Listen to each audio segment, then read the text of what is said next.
কেন ভাঙা ঘড়ি এখনো কখনো ঠিক সময় ধরে রাখে? প্রতিটি ঘড়িতে থাকে একটি জটিল যন্ত্র যা সময় মাপার জন্য কাজ করে।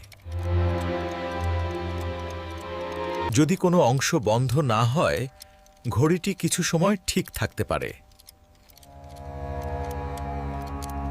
ভাঙা ঘড়ি কেবল সেই মুহূর্তের সময় ধরে রাখে যখন এটি শেষবার থেমে গিয়েছিল।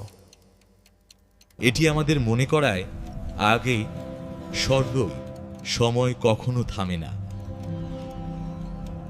কিছু ঘড়ি আংশিকভাবে কাজ করলে তারা কিছু সময়ের জন্য ঠিক থাকে। বিজ্ঞান ও যান্ত্রিক নির্মাণের এই জটিলতা খুবই চমকপ্রদ। আমাদের চারপাশের অনেক ভাঙা যন্ত্র অজান্তে কাজ করে। ভাঙা ঘড়ি আমাদের শেখায় কখনো কখনো অসম্পূর্ণতা নিয়েও কিছু কাজ হয়। ভাঙা ঘড়ি সময় ও যান্ত্রিকতার এক চমকপ্রদ রহস্য।